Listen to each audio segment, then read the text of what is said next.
ओम शांति। 18 मार्च 2025 बाबा के महावाक्य।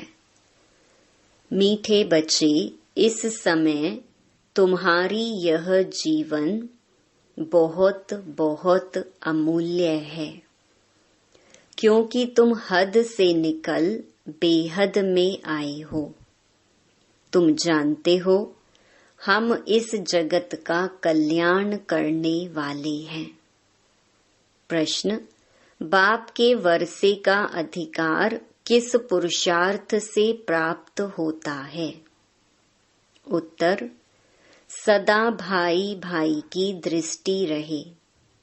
स्त्री पुरुष का जो भान है वह निकल जाए, तब बाप के वर्षे का पूरा अधिकार प्राप्त हो। परंतु स्त्री पुरुष का भान व यह दृष्टि निकलना बड़ा मुश्किल है। इसके लिए देही अभिमानी बनने का अभ्यास चाहिए। जब बाप के बच्चे बनेंगे तब वर्षा मिलेगा। एक बाप की याद से सतो प्रधान बनने वाले ही मुक्ति जीवन मुक्ति का वर्षा पाते हैं। गीत। आखिर वह दिन आया आज। ओम शांति। बच्चे यह जानते हैं, ओम माना अहम आत्मा मम शरीर।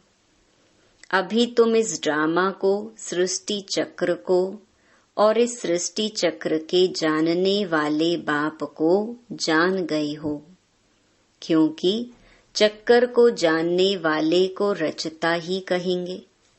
रचता और रचना को और कोई भी नहीं जानते हैं। भल पढ़े लिखे बड़े बड़े विद्वान पंडित आदि हैं, उन्हें अपना घमंड तो रहता है ना, परंतु उनको यह पता नहीं है। कहते भी हैं ज्ञान, भक्ति और वैराग्य। अब यह 3 चीजें हो जाती हैं, इनका भी अर्थ नहीं समझते। सन्यासियों को वैराग्य आता है घर से, उन्हों को भी ऊंच और नीच की ईर्ष्या रहती है। भल पढ़े लिखे बड़े बड़े विद्वान पंडित आदि हैं, उन्हें अपना घमंड तो रहता है ना, परंतु उनको यह पता नहीं है। कहते भी हैं ज्ञान, भक्ति और वैराग्य। अब यह 3 चीजें हो जाती हैं, इनका भी अर्थ नहीं समझते। सन्यासियों को वैराग्य आता है घर से, उन्हों को भी ऊंच और नीच की ईर्ष्या रहती है। यह ऊंच कुल का है, यह मध्यम कुल का है, इस पर उन्हों का बहुत चलता है। कुंभ के मेले में भी उन्हों का बहुत झगड़ा हो पड़ता है कि पहले किसकी सवारी चले। इस पर बहुत लड़ते हैं, फिर पुलिस आकर छुड़ाती है। तो यह भी देह अभिमान हुआ ना। दुनिया में जो भी मनुष्य मात्र हैं, सब हैं देह अभिमानी। तुमको तो अब देही अभिमानी बनना है। बाप कहते हैं देह अभिमान छोड़ो, अपने को आत्मा समझो। आत्मा ही पतित बनी है, उसमें खाद पड़ी है। आत्मा ही सतो प्रधान तमो प्रधान बनती है। जैसी आत्मा वैसा शरीर मिलता है। श्री कृष्ण की आत्मा सुंदर है तो शरीर भी बहुत सुंदर होता है। उनके शरीर में बहुत कशिश होती है, पवित्र आत्मा ही कशिश करती है। लक्ष्मी नारायण की इतनी महिमा नहीं है जैसे श्री कृष्ण की है, क्योंकि श्री कृष्ण तो पवित्र छोटा बच्चा है। यहाँ भी कहते हैं छोटा बच्चा और महात्मा एक समान है। महात्माएं तो फिर भी जीवन का अनुभव कर फिर विकारों को छोड़ते हैं। घृणा आती है, बच्चा तो है ही पवित्र, उनको ऊंच महात्मा समझते हैं। तो बाप ने समझाया है, यह निवृत्ति मार्ग वाले सन्यासी भी कुछ थमाते हैं। जैसे मकान आधा पुराना होता है तो फिर मरम्मत की जाती है, सन्यासी भी मरम्मत करते हैं। पवित्र होने से भारत थमा रहता है।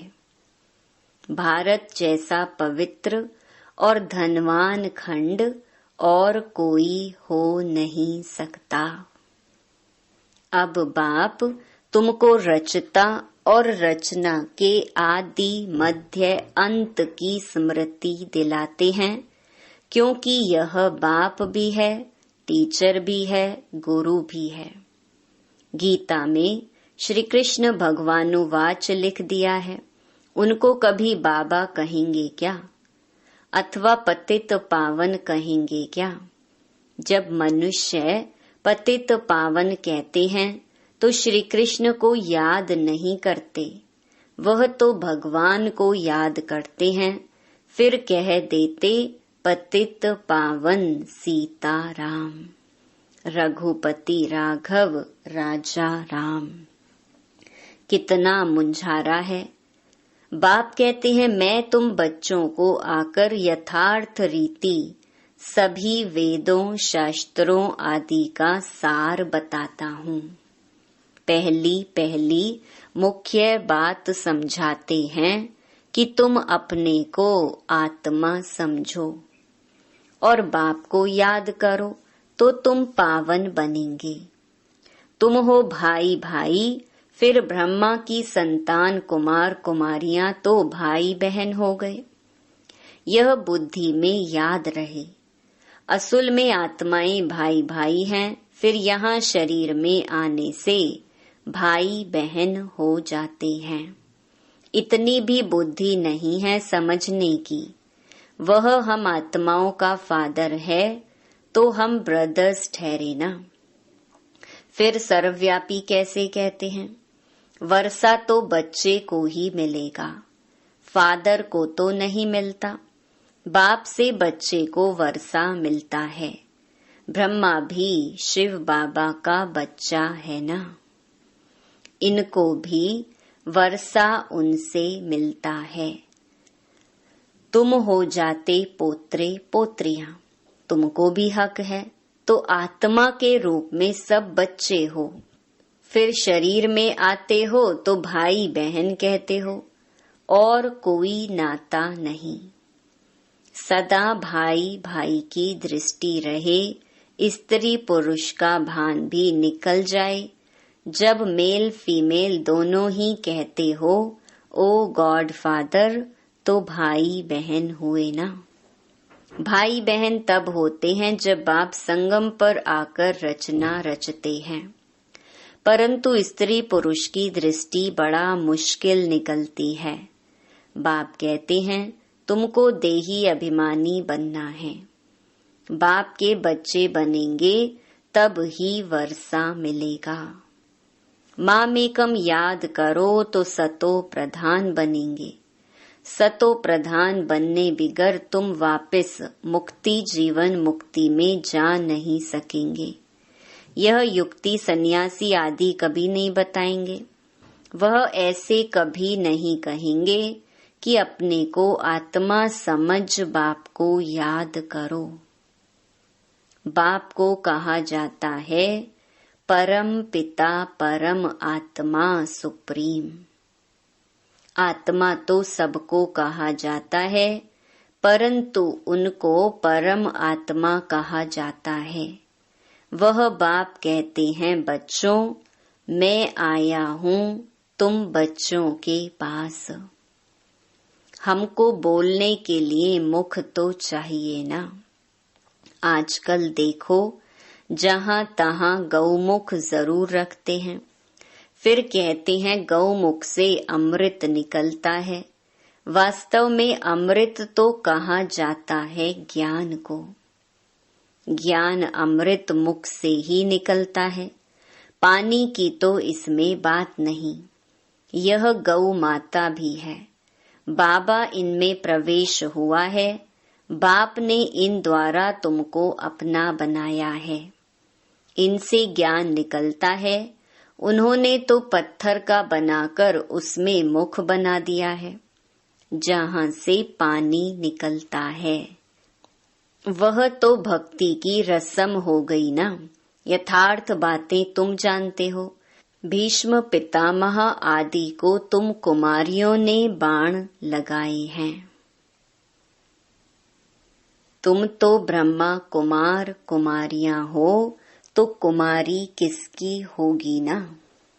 अधर कुमारी और कुमारी दोनों के मंदिर हैं। प्रैक्टिकल में तुम्हारा यादगार मंदिर है ना। अब बाप बैठ समझाते हैं, तुम जबकि ब्रह्मा कुमार कुमारियां हो तो क्रिमिनल असॉल्ट हो ना सके, नहीं तो बहुत कड़ी सजा हो जाए। देह अभिमान में आने से यह भूल जाता है कि हम भाई बहन हैं। यह भी बीके हैं, हम भी बीके हैं, तो विकार की दृष्टि जा ना सके। परंतु आसुरी संप्रदाय के मनुष्य विकार के बिगर रह नहीं सकते, तो विघ्न डालते हैं। अभी तुम ब्रह्मा कुमार कुमारियों को बाप से वर्षा मिलता है। बाप की श्रीमत पर चलना है, पवित्र बनना है। यह है इस विकारी मृत्यु लोक का अंतिम जन्म। यह भी कोई जानते नहीं। अमर लोक में विकार कोई होते नहीं। उन्हों को कहा ही जाता है सतो प्रधान संपूर्ण निर्विकारी। यहाँ है तमो प्रधान संपूर्ण विकारी। गाते भी हैं, वह संपूर्ण निर्विकारी, हम विकारी पापी हैं।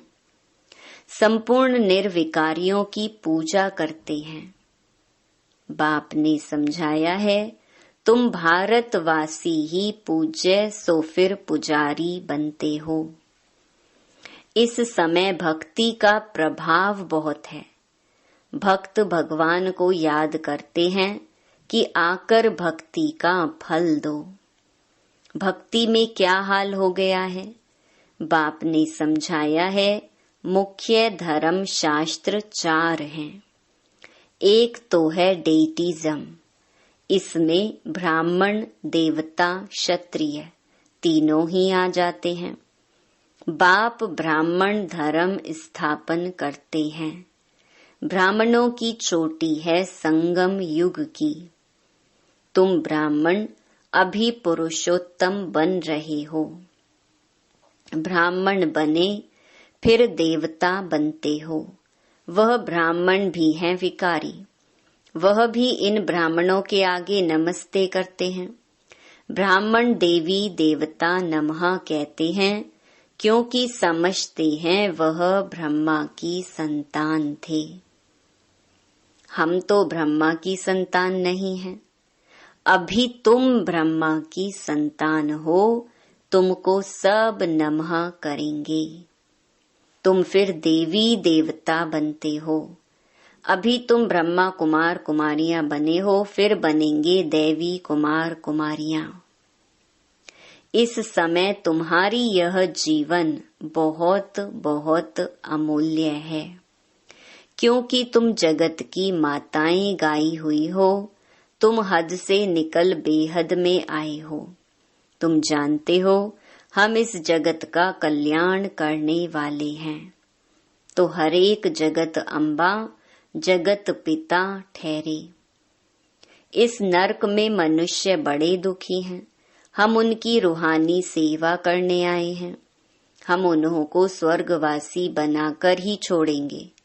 तुम हो सेना, इनको युद्ध स्थल भी कहा जाता है। यादव कौरव और पांडव इकट्ठे रहते हैं। भाई भाई है ना। अब तुम्हारी युद्ध भाई बहनों से नहीं, तुम्हारी युद्ध है रावण से। भाई बहनों को तुम समझाते हो मनुष्य से देवता बनाने लिए, तो बाप समझाते हैं देह सहित देह के सब संबंध छोड़ने हैं। यह है पुरानी दुनिया। कितने बड़े बड़े डैम, कनाल्स आदि बनाते हैं, क्योंकि पानी नहीं है। प्रजा बहुत बढ़ गई है, वहां तो तुम रहते ही बहुत थोड़े हो। नदियों में पानी भी ढेर रहता है, अनाज भी बहुत होता है। यहाँ तो इस धरती पर करोड़ों मनुष्य हैं, वहाँ सारी धरनी पर शुरू में 9-10 लाख होते हैं और कोई खंड होता ही नहीं। तुम थोड़े से ही वहाँ रहते हो, तुमको कहाँ जाने की भी दरकार नहीं रहती। वहाँ है ही बाहरी मौसम, 5 तत्व भी कोई तकलीफ नहीं देते हैं। ऑर्डर में रहते हैं, दुख का नाम नहीं, वह है ही बहिष्त। अभी है दोजख। यह शुरू होता है बीच से। देवताएं वाम मार्ग में गिरते हैं तो फिर रावण का राज्य शुरू हो जाता है। तुम समझ गए हो, हम डबल सिरताज पूज्य बनते हैं, फिर सिंगल ताज वाले बनते हैं। सतयुग में पवित्रता की भी निशानी है। देवताएं तो सब हैं पवित्र, यहाँ पवित्र कोई है नहीं। जन्म तो फिर भी विकार से लेते हैं ना, इसीलिए इसे भ्रष्टाचारी दुनिया कहा जाता है। सतयुग है श्रेष्ठाचारी, विकार को ही भ्रष्टाचार कहा जाता है। बच्चे जानते हैं सतयुग में पवित्र प्रवृत्ति मार्ग था, अब अपवित्र हो गए हैं। अब फिर पवित्र श्रेष्ठाचारी दुनिया बनती है। सृष्टि का चक्र फिरता है ना। परम पिता परमात्मा को ही पतित पावन कहा जाता है। मनुष्य कह देते हैं भगवान प्रेरणा करता है। अब प्रेरणा माना विचार, इसमें प्रेरणा की तो बात ही नहीं। वह खुद कहते हैं हमको शरीर का आधार लेना पड़ता है। मैं बिगर मुख के शिक्षा कैसे दूं? प्रेरणा से कोई शिक्षा दी जाती है क्या? भगवान प्रेरणा से कुछ भी नहीं करते हैं। बाप तो बच्चों को पढ़ाते हैं, प्रेरणा से पढ़ाई थोड़ी हो सकती है। सिवाय बाप के सृष्टि के आदि मध्य अंत का राज कोई भी बता न सके। बाप को ही नहीं जानते हैं। कोई कहते लिंग है, कोई कहते अखंड ज्योति है, कोई कहते ब्रह्म ही ईश्वर है। तत्व ज्ञानी ब्रह्म ज्ञानी भी है ना। शास्त्रों में दिखा दिया है 84 लाख योनियां। अब अगर 84 लाख जन्म होते तो कल्प बहुत बड़ा चाहिए, कोई हिसाब ही निकाल ना सके। वह तो सतयुग को ही लाखों वर्ष कह देते हैं। बाप कहते हैं सारा सृष्टि चक्र ही 5000 वर्ष का है। 84 लाख जन्मों के लिए तो टाइम भी इतना चाहिए ना। यह शास्त्र सब हैं भक्ति मार्ग के। बाप कहते हैं मैं आकर तुमको इन सब शास्त्रों का सार समझाता हूँ। यह सब भक्ति मार्ग की सामग्री है। इनसे कोई भी मेरे को प्राप्त नहीं करते। मैं जब आता हूँ तब ही सबको ले जाता हूँ। मुझे बुलाते ही हैं, हे पतित पावन आओ। पावन बनाकर हमको पावन दुनिया में ले चलो। फिर ढूंढने के लिए धक्के क्यों खाते हो? कितना दूर दूर पहाड़ों आदि पर जाते हैं। आजकल तो कितने मंदिर खाली पड़े हैं, कोई जाता नहीं है। अभी तुम बच्चे ऊंच ते ऊंच बाप की बायोग्राफी को भी जान गए हो। बाप बच्चों को सब कुछ देकर फिर 60 वर्ष बाद वानप्रस्थ में बैठ जाते हैं। यह रस्म भी अब की है। त्योहार भी सब इस समय के हैं। तुम जानते हो अभी हम संगम पर खड़े हैं, रात के बाद फिर दिन होगा। अब तो घोर अंधियारा है। गाते भी हैं ज्ञान सूर्य प्रगटा, अज्ञान अंधेर विनाश। तुम बाप को और रचना के आदि मध्य अंत को अब जानते हो। जैसे बाप नॉलेजफुल है, तुम भी मास्टर नॉलेजफुल हो गए। तुम बच्चों को बाप से वर्षा मिलता है बेहद के सुख का। लौकिक बाप से तो हद का वर्षा मिलता है, जिससे अल्पकाल का सुख मिलता है, जिनको सन्यासी काग विष्टा समान सुख कह देते हैं। वह फिर यहाँ आकर सुख के लिए पुरुषार्थ कर न सके। वह है ही हठ योगी, तुम हो राज योगी। तुम्हारा योग है बाप के साथ, उन्हों का है तत्व के साथ। यह भी ड्रामा बना हुआ है। अच्छा, मीठे मीठे सिकिलधे बच्चों प्रति मात पिता बाप दादा का याद प्यार और गुड मॉर्निंग। रूहानी बाप की रूहानी बच्चों को नमस्ते। धारणा के लिए मुख्य सार। पहला, पावन बनने के लिए हम आत्मा भाई भाई हैं, फिर ब्रह्मा बाप की संतान भाई बहन हैं। यह दृष्टि पक्की करनी है। आत्मा और शरीर दोनों को ही पावन सतो प्रधान बनाना है। देह अभिमान छोड़ देना है। दूसरा, मास्टर नॉलेजफुल बन सभी को रचता और रचना का ज्ञान सुनाकर घोर अंधियारे से निकालना है। नरकवासी मनुष्यों की रूहानी सेवा कर स्वर्गवासी बनाना है। वरदान, मास्टर ज्ञान सागर बन ज्ञान की गहराई में जाने वाले, अनुभव रूपी रत्नों से संपन्न भव। जो बच्चे ज्ञान की गहराई में जाते हैं, वे अनुभव रूपी रत्नों से संपन्न बनते हैं। एक है ज्ञान सुनना और सुनाना, दूसरा है अनुभवी मूरत बनना। अनुभवी सदा अविनाशी और निर्विघ्न रहते हैं, उन्हें कोई भी हिला नहीं सकता। अनुभवी के आगे माया की कोई भी कोशिश सफल नहीं होती। अनुभवी कभी धोखा नहीं खा सकते। इसीलिए अनुभवों को बढ़ाते हुए हर गुण के अनुभवी मूरत बनो। मनन शक्ति द्वारा शुद्ध संकल्पों का स्टॉक जमा करो। स्लोगन, फरिश्ता वह है जो देह के सूक्ष्म अभिमान के संबंध से भी न्यारा है। अव्यक्त इशारे, सत्यता और सभ्यता रूपी कल्चर को अपनाओ। संपूर्ण सत्यता भी पवित्रता के आधार पर होती है। पवित्रता नहीं तो सदा सत्यता रह नहीं सकती है। सिर्फ काम विकार अपवित्रता नहीं है, लेकिन उसके और भी साथी हैं। तो महान पवित्र अर्थात अपवित्रता का नाम निशान न हो, तब परमात्मा प्रत्यक्षता के निमित्त बन सकेंगे। ओम शांति।